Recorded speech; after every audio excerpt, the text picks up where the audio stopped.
The great hall of the northern packs glittered with silver banners and firelight, and every wolf of importance had gathered to witness the final preparations before Alpha King Damian Cross's coronation. He stood at the center of it all, tall and composed, his dark eyes sweeping over the crowd with the practiced calm of a man who had spent his whole life being watched. Beside him stood Selene Ashworth, daughter of the Ashworth pack, elegant in deep blue, her hand resting on his arm as though she already wore the crown. 3 years had passed since the night the moon goddess had marked Damian's true mate, a quiet she-wolf named Elena Voss. She had come from a small, unremarkable pack in the eastern hills, with no title, no army, no name that mattered in rooms like this one. When the bond had settled over him that night, Damian had felt it like a hand closing around his heart, pulling him toward a stranger across a crowded room. He remembered the moment their eyes met. He remembered the way her breath had caught, the way hope had lit her face like a candle in a dark window. And he remembered what he had done next. In front of his entire pack, in front of elders and rivals, and the girl who trusted him with the fragile thing between them, he had turned away and said the mate bond was a mistake, that he would not be tied to someone so far beneath his position. He still remembered the silence that followed, the way Elena's face had gone still, not broken, just still, as though something inside her had quietly closed a door. She had not cried, she had not begged, she had only nodded once, turned, and walked out of the hall, out of the Packlands, out of his life. He told himself for 3 years that he had made the right choice. A king could not be weakened by sentiment. A king needed a mate who could stand beside him in power, not one who needed protecting. He told himself this so many times that he almost believed it. Tonight, with the coronation only a day away, Selene leaned close to him and murmured just loud enough for the elders nearby to hear. "They say your true mate is still alive, out there in the human world. Does that not trouble you, my king? A broken bond is not always as dead as we wish it to be." Damian felt something tighten in his chest at her words, though he did not know why. He turned to the gathered elders, his voice carrying easily across the hall, sure and cold. "She means nothing to me. That bond was a mistake, and I severed it years ago. My path is set. My queen stands beside me now." The words left his mouth like stones dropped into still water, and for a moment, satisfaction rippled through the elders, who nodded their approval. Selene smiled, pleased. But Damian did not notice the way the fire in the hearth flickered, or the way his wolf, buried deep inside him, let out a low and mournful sound that only he could hear. That night, long after the hall had emptied and the pack had gone quiet, Damian woke in his chambers gasping for air. Pain tore through his chest, sharp and searing, unlike anything he had ever felt in battle or in loss. He pressed a hand to his heart, certain for a moment that he was dying. His wolf howled inside him, a sound of pure anguish, clawing at the walls of his mind as though something precious were slipping away. He stumbled from his bed, breathing hard, sweat beading on his forehead. The pain was not physical, not exactly. It was deeper than that, older than that, something woven into the very core of what made him a wolf at all. And then, with a horrible clarity, he understood. The mate bond, the one he had claimed meant nothing, was breaking. Not because Elena had finally let him go, not because she had found happiness elsewhere and released him from the tie between them. It was breaking because she was dying. Damian did not remember deciding to move. One moment he was on his knees on the cold floor of his chambers, and the next he was pulling on clothes with shaking hands, shouting for his second in command, a loyal wolf named Marcus who had served him since childhood. Marcus took one look at his king's face and asked no questions. He simply ordered the cars readied, and the borders opened. "I need to find her," Damian said, his voice raw. "I need to find Elena, now." The bond, weak and frayed as it was, still pulled at him like a thread refusing to snap completely. He followed it instinctively, the way a compass needle trembles toward true north, through the Packlands and out into the human world beyond, down winding roads and through towns he had never seen before. Marcus drove while Damian sat rigid in the passenger seat, his hands clenched so tightly his knuckles had gone white, his heart pounding in time with a fading rhythm he could feel but not explain. Hours passed. The pain in his chest ebbed and surged, and each time it surged, terror gripped him harder than before. He kept waiting for it to stop altogether, kept dreading the silence that would mean he was too late. They found the town near dawn, a small, quiet place with a single hospital lit up against the graying sky. Damien was out of the car before it had fully stopped, moving faster than he had ever moved in his life, pushing through the front doors with a desperation that startled the night staff at the reception desk. He did not know how he knew she was here. He only knew, the way he had always known things about her, the way the bond had never fully let him forget her, no matter how hard he tried. "Elena Voss," he said, his voice cracking. "I need to know if Elena Voss is here." The nurse at the desk hesitated, taken aback by the wild look in his eyes, but something about his urgency must have convinced her, because she checked her screen and then looked up at him with a careful, measured expression. "She was brought in last night. Car accident. She's in critical condition." She paused, studying him. "Are you family?" She didn't have anyone listed as an emergency contact. The words hit Damien like a blow. No one listed as an emergency contact. No family. No one who had come for her in 3 years, because he had made certain, in one cruel sentence spoken in front of an entire pack, that she believed she was alone in the world. "Take me to her," he said. "Please."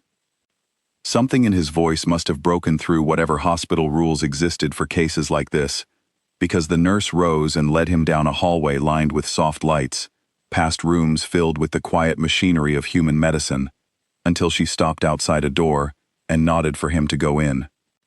Damien stepped inside and felt his knees nearly give out beneath him. Elena lay in the narrow hospital bed, pale and impossibly small beneath the white blankets, tubes and wires connecting her to machines that beeped steadily, but faintly, monitoring a heartbeat that fluttered weaker than it should. Her dark hair was spread across the pillow, and there was a bruise along her temple, and for a moment, Damien could not breathe at all, because this was Elena, his Elena, the woman he had once called nothing, lying here, as though the world had simply decided to erase her. He crossed the room and sank into the chair beside her bed, taking her hand in both of his. It was cold, too cold. He pressed it against his chest, as if his own warmth could somehow be pushed into her, could remind her body why it needed to keep fighting. "I am so sorry," he whispered, the words spilling out of him now that there was no one left to perform strength for. "I am so sorry, Elena. I lied. That night, in front of everyone, I lied, and I have been lying to myself for 3 years since." He pressed his forehead to the back of her hand, his shoulders shaking, the great Alpha King reduced to nothing more than a man terrified of losing the one thing he had thrown away out of pride. "I told myself a king could not need anyone," he said. "I told myself that loving you would make me weak, that a mate without power or title would make the pack doubt me. I was wrong. I was so wrong, and I built my whole life on that mistake, and I let you walk away thinking you meant nothing to me, when the truth is, you have never once left me. Not really, not even when I tried so hard to make myself believe it." The machines beeped steadily on, indifferent to his confession, and outside the window, the sky slowly lightened from gray to pale gold, as the sun began to rise over the unfamiliar town. "If you stay," Damien said, his voice barely above a whisper now, "if you fight and you stay with me, I swear I will spend the rest of my life proving that you were never beneath anything. You were always the one thing worth more than the crown, and I was too much of a coward to see it until I nearly lost you." He did not know how long he sat there, holding her hand, murmuring promises to a woman who could not hear him, or perhaps could hear him in some quiet corner of her mind, the way the bond had always let them hear each other, even across great distances. The pain in his own chest had begun to ease slightly, not because the danger had passed, but because he was near her now, because the bond, thin as it was, had something to hold on to again. The doctors came and went throughout the morning, checking monitors, adjusting medication, speaking to Damien in low, careful voices about internal injuries and blood loss and the uncertain hours ahead. He listened to every word, absorbing it all with the same intensity he once reserved for matters of war and pack law, because nothing in his life had ever mattered more than this narrow hospital room and the fragile woman inside it. Sometime near midday, her fingers twitched in his hand. Damien's head snapped up so fast it nearly hurt. He watched, hardly daring to hope, as Elena's eyelids fluttered, as her breathing changed, deepened, as the monitor beside her bed began to show a heartbeat that was slowly, steadily growing stronger. He called for the nurse, his voice hoarse with disbelief, and within minutes the room filled with quiet, efficient activity. Doctors checking her vitals, murmuring words like stable and improving that Damien clung to like lifelines. When Elena's eyes finally opened fully, they were unfocused at first, confused, searching the unfamiliar ceiling before finding him. For a long moment she simply stared at him, as though she could not quite believe what she was seeing. The Alpha King of the Northern Pax, sitting at her bedside with red-rimmed eyes, and no crown, no title, nothing but raw and unguarded feeling written across his face. "You came," she whispered, her voice cracked and faint. "I should have come 3 years ago," Damien said, his throat tight. "I should never have let you go in the first place. I am so sorry, Elena, for all of it." She did not answer right away.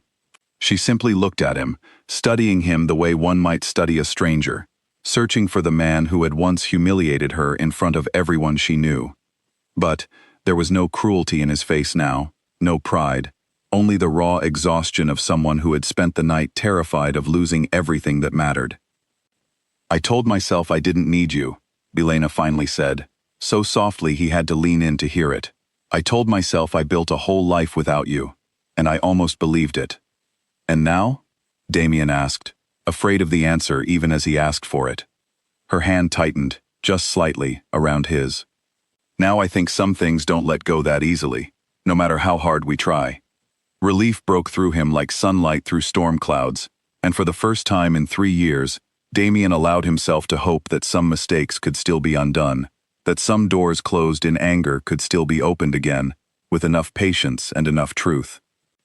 Within the week, word had spread through the Northern Pax of what had happened, how the Alpha King had abandoned his own coronation preparations to race across human lands for the mate he had once cast aside, how he had sat vigil at her bedside and spoken words of love and regret to a woman the Pack had all but forgotten. Celine's engagement was quietly dissolved, for Pack law was old and unbending on matters of the bond. Once broken and then mended, it could not be denied a second time without inviting the wrath of the moon goddess herself, and no elder wished to test that truth twice. When Elena was well enough to travel, Damien brought her home himself, not as a secret or a scandal to be managed, but as his mate, presented openly before the full council of elders, who had once watched him reject her without a second thought.